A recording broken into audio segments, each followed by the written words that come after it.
So I've been struggling with the whole hobby thing for a little bit now, and honestly, kind of the channel as a whole. I honestly don't really know, but the point is, I've been finding it really hard to focus down on a single project, and I've just been bouncing between a whole bunch of different things. And that's when I can actually even bring myself to hobby in the first place. Between my day job and the whole being a dad thing, there's very few windows left to fit any hobbying in, and when those windows do come up, I'm way more likely just to pick up the Switch or a book. And regardless of how much fun it is to read about Rand and the other taverns struggling with girls, or how impressive my replica of Farthen Dur is in Minecraft, neither of those is getting models painted or videos done. And honestly, I've just been watching a lot of TV lately, and when I'm not watching Breaking Bad again, my wife and I have been watching a lot of new stuff, like White Lotus, or House of the Dragon, or The Mandalorian. Or at least, we watched the first episode of The Mandalorian Season 3 because it was astonishingly bad. Which reminds me, I have some opinions on Star Wars, and some miniatures. So today we're going to be painting up one of those miniatures and using that as an opportunity to talk about the franchise as a whole, and just how bad my takes are. And we'll get into all of that, but for now, let's just take a look at the Mini, which comes from a small local Canadian manufacturer, Westphalia Miniatures. Longtime viewers may actually remember a video I did a little while back where I reviewed and painted up a couple of miniatures that they sent me from a then upcoming Kickstarter. Well, that Kickstarter came and went, and I actually backed it, and so I have a whole bunch more miniatures from them. Specifically, a bunch from their totally not Star Wars fantasy figure range. You have the big Darth Vader looking dude from last time, as well as some troopers, and then this human male paladin death tracker. Or as you can clearly see, a fantasy Mandalorian. And I love this idea. Obviously, crossing Star Wars with other genres is nothing new, and honestly, Star Wars but fantasy is one of the most obvious things you can do with it. But this miniature in particular has had such a cool look to it that I've wanted to paint it for ages. So let's get into it, and we started off by cleaning the miniature. Westphalia miniatures are all done in resin, or I at least think they all are. And while they are quite good quality resin, they're still resin. And so there was a little bit more cleanup than I liked, though most of it did just come off by running my knife along it. And once I had the body cleaned up and mounted on a base, I was able to choose my other options. There are multiple head and weapon choices, but most importantly, there is not one, but two versions of the child. Or I guess rather different child or children option that you can choose your favorite of. Oh boy, I don't like that wording.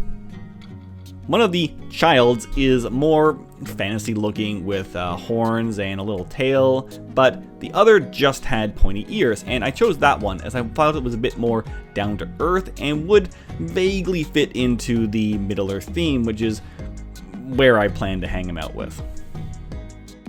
So once I had that glued on, I then attached my favorite of the two heads with a little bit of super glue and moved on to sorting out the weapons. And here's where we started to deviate a little bit.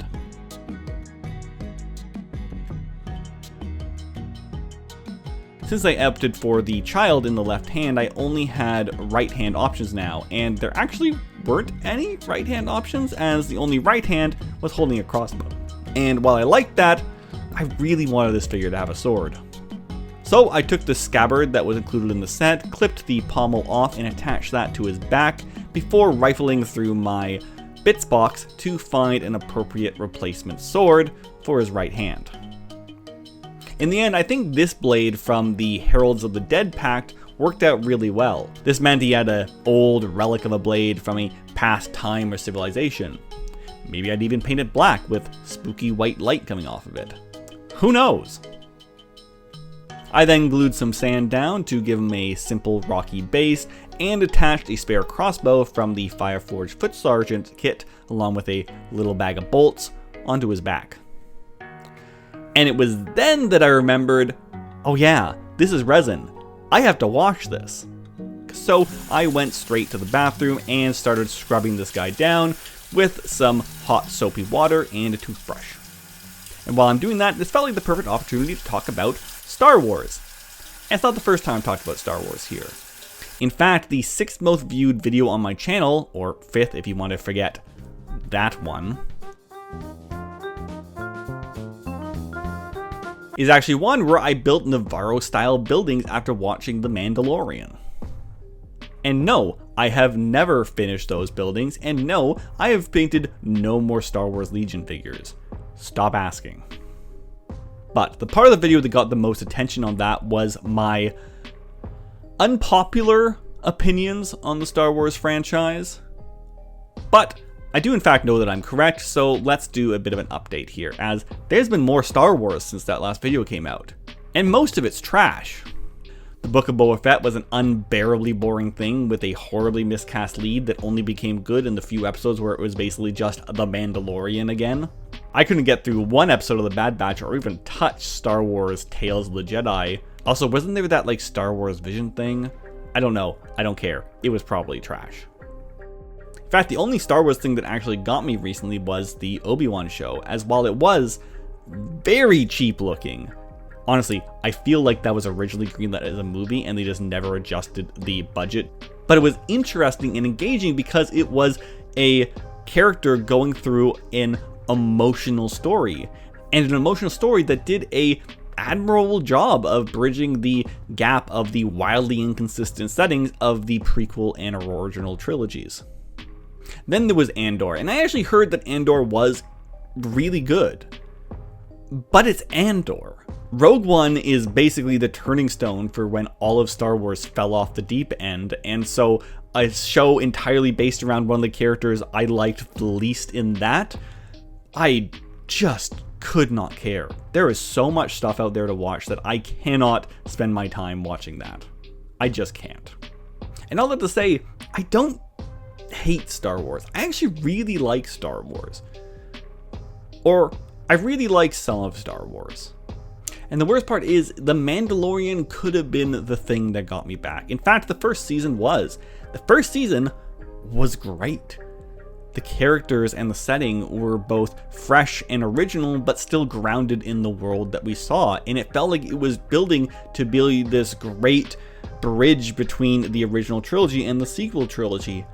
But after the sequel trilogy went the way it did, they committed to bringing back as much as possible from the Clone Wars cartoons and the prequel stuff that it doesn't work, man. It's just not good. Long story short, so much of modern Star Wars is just so self-referential and insular that it really only appeals to the diehard fans, and I have accepted that I just am not one of those people. What Star Wars fans want out of Star Wars is clearly not what I want out of Star Wars, and I think I can be okay with that. But anyway, let's actually get back to the model. God, that was way too long and way too rambly. For the paint scheme, I wanted to base the colors off of the admittedly really cool promo art that has come out for both this and past seasons of The Mandalorian. So much of it has this really cool blue, moody lighting with a bright spotlight coming from behind, usually in a bit of a off orangey yellow color. And so to get that all started, I did what is, I think, now becoming a crutch of mine and primed the whole model in blue. For the base colors, I started with the brown of the undersuit, and I was cognizant to actually leave a fair amount of blue in the recesses showing, really just painting this onto the kind of mid areas and high ridges. I also left more blue towards the bottom of the model visible and less higher up in order to get that kind of gradient look I was talking about. And it was here that I started thinking about the next step, as one thing you actually see in a lot of versions of the official Star Wars Legion Mandalorian figure is people painting him in non-metallic metals, which I've actually never really done.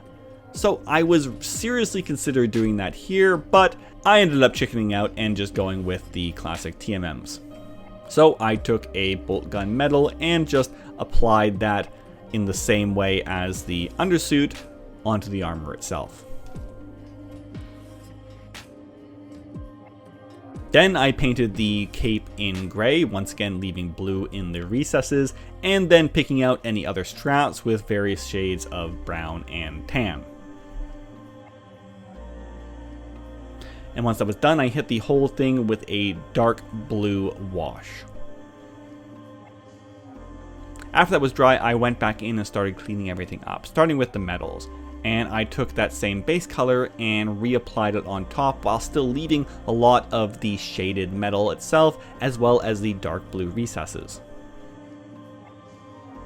Then I finished the armor up by applying a bright silver highlight specifically to the highest parts of the models and the ridges of everything else. Then the painting of the rest of the colors was pretty straightforward, as I basically just reapplied the base color as I did for the metal, and then mixed in various amounts of off-white into it to build up the highlights. Once those were basically done, I then took some time to focus on the child himself, whose blanket I started by painting up a off-white and shading down with a contrast paint. I also decided against going with alien skin colors like green or blue, as story-wise I kind of like the idea of maybe this being a long-lost elven child which this wanderer has come across through his work and has decided to protect and take under his wing. Kind of like what happens in the show. For the skin, I applied a warm wash and then a brown one to the hair, before picking out the eyes carefully and building up all the highlights the same way I did for everything else.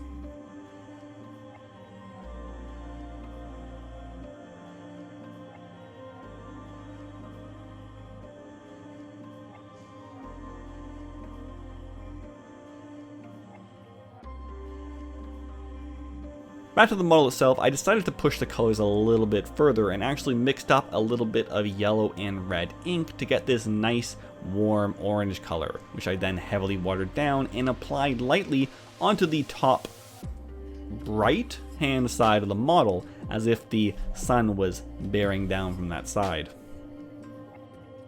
It was a little bit extreme, so I did cut it back with some of the silver, and the end of the effect was pretty subtle, but I actually think it looks really cool and I'm happy with it, so yeah. And that leaves us with just one last bit, the blade. As I said, I decided to go for a dark saber look for it. And to do that, I first applied a thick layer of black contrast paint over to it, as it has a bit of a glossiness to it and thus would make the blade look even darker than a matte black would. Then I did what I've seen a lot of people do online and what is admittedly really simple, and just stippled on a little bit of white onto the raised ridges and edges of the blade before running a nice clean one along the side in order to clean it all up. And while it isn't anything fancy, I do really like it, which is more than I can say for the Darksaber in the show, as it's the perfect example of how all of the worst things have been brought back into the series and is just ruining. Okay, rant's over. I've already made people mad enough. We don't have to go any further with that. For now though, I finished the base by just dry brushing in the same way I do for all of my Angmar themed bases, as this was going in that direction anyway, before adding a few tufts and ribbing the base in black.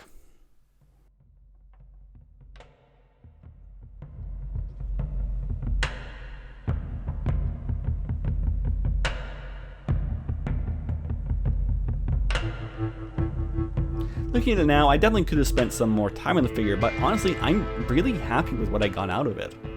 It's a model I wanted to paint for ages, another tick off of my pile of shame, and it turned out pretty cool and moody in my opinion, which is kind of different for a lot of my stuff. Maybe that's how I need to approach Star Wars from now on, and just really focus on not the time sink that all the various shows and stuff are, but extracting what I actually like and get out of the franchise, rather than focusing all the stuff that I don't. If you made it this far and put up with all of my insane Star Wars rants, thanks for watching. And I do know most of my audience is really into the Middle Earth stuff, and while I do have quite a bit of that coming up, there is a few other projects I want to do in the meantime that once again branch out in a few different directions, so we'll see how those go. But if you do want to support the show, there is a couple of ways you can do that. First of all would just be to like, share, subscribe, do all that stuff. Tell me about how I'm wrong about Star Wars in the comments. And if you want to go that extra mile, there are a few ways you can do it. Firstly, I do have a Buy Me a Coffee page where you can either make a small $1 donation to buy me a coffee or a beer or whatever you want me to consume. Or you could purchase or contribute to something on a wish list I have there, which is just stuff that I want for future projects that I thought might fit in there nicely, and we'll just making those things more likely to happen. The biggest thing you can do, though, is obviously Patreon, as the support I get from my patrons there is just utterly invaluable and is the main thing that keeps me going with all of this. I just appreciate so much the support and patience you've shown me that I want to give you stuff. So if you want stuff or want more of the stuff to happen, go take a look over there. But for now, thank you all and just stay safe out there. And we'll see you next time.